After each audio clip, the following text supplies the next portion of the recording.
Մեկ հարկի տակ միավորելով ավելի քան 300 մասնակից Հայաստանի կրթական, տեխնոլոգիական և բիզնես ոլորտներից կայացավ Ռեարմենիա ակադեմիայի առաջին համայնքային միջոցառումը։ AI կրթության ու տրանսֆորմացիայի ոլորտում գործող Ռեարմենիա ակադեմիան հայտարարեց ներդրումային առաջին շրջափուլի հաջող ավարտի մասին։ Ընկերությունը $670,000 է ներգրավել տեղական ու միջազգային մեկ տասնյակից ավելի ներդրողներից ընկերության $10 միլիոն ընդհանուր գնահատմամբ։ Սա աննախադեպ ցուցանիշ է 2025 թվականի նոյեմբերին Հայաստանում հիմնադրված և գաղափարի փուլում գտնվող ստարտափի համար։ Ներդրումային փուլի ավարտից հետո ստարտափի հիմնական բաժնետերը շարունակում է մնալ Ռեարմենիա բարեգործական հիմնադրամը։ Մենք ստեղծում ենք տեխնոլոգիա, որպեսզի անհատները արդեն իսկ AI-ի միջոցով շատ ավելի արագ կարողանան ձեռք բերել օրեցօր փոփոխվող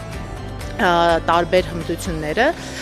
և միևնույն ժամանակ օգնում են կազմակերպություններին, հաստատություններին, որպեսզի իրենց ավտոմատացումներից մինչև նաև իրենց թիմակիցների AI տրանսֆորմացիան կարողանան ողջուղին ապահովել։ 2025 թվականի ընթացքում ակադեմիան AI կրթություն է տրամադրել ավելի քան 9,000 անձանց Հայաստանից և Սփյուռքից։ Այն գործում է 3 հիմնական ուղղություններով՝ AI գրագիտության և մասնագիտական հմտությունների ծրագրեր, AI ագենտների կիրառմամբ կրթության հարթակներ, ինչպես նաև AI տրանսֆորմացիայի խորհրդատվություն և AI ավտոմատացումներ կազմակերպությունների համար։ Առաջին ներդրումային շրջափուլի ավարտին զուգահեռ Ռեարմենիա ակադեմիան հայտարարում է միջազգային շուկա դուրս գալու մասին, Հնդկաստանում մեկնարկելով ռազմավարական համագործակցություն։ Մենք Հայաստանում ասում ենք մաքսիմում 5 տարում մինիմում 1 միլիոն հայ պետքա դառնա AI գրագետ, նույն ձևով Հնդկաստանում AI for a billion, այսինքն AI-ը միլիարդի համար, 1 միլիարդ հնդիկ կրթելու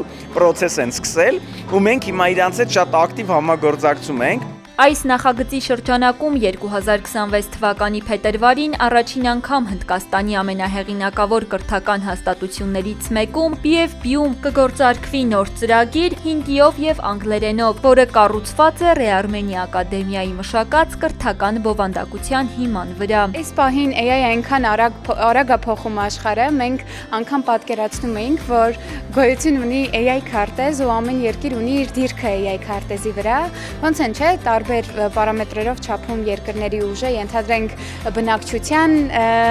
բնակչության քանակով կամ տնտեսական զարգացվածության աստիճանով, նույնը սպասում է հենց AI-ին, ու այսօր փորձելու ենք հասկանանք երկրները ուր են գնում, ինչ տեմպով են գնում ու որն է լինելու Հայաստանի դերը ու տեղը հենց AI քարտեզի վրա։ Ռեարմենիայի հետ այս գաղափարի շուրջ համագործակցում է նաև Ամերիա բանկը։ Ասում են, բանկը սիրում է ցանկացած նորարարություն և փորձառություն։ Ակադեմիայում արդեն հասցրել է Ամերիա բանկի ավելի քան 300 աշխատակից վերապատրաստվել։ Քանի որ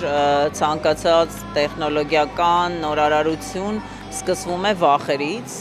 մարդիկ պետք է հաղթահարեն այդ վախերը, կարողանան հեշտ օգտագործեն, կարողանան ոնց որ այդ անմիջական կապը ստեղծեն AI-ի հետ։ Դրանից հետո ամեն ինչ ինֆրաստրուկտուրաների մասին է, պետք է համակարգ ենթակառուցվածք ստեղծել, որպեսզի AI-ի օգտագործումը լինի ապահով։ Այսպիսով Ռեարմենիա ակադեմիան 2026-ը սկսվում է համակարգված և նպատակային գործունեությամբ, ընդլայնելով AI կրթական ծրագրերը, զարգացնելով միջազգային գործընկերությունները և նպաստելով Հայաստանի դիրքի ամրապնդմանը համաշխարհային AI կրթության համակարգում։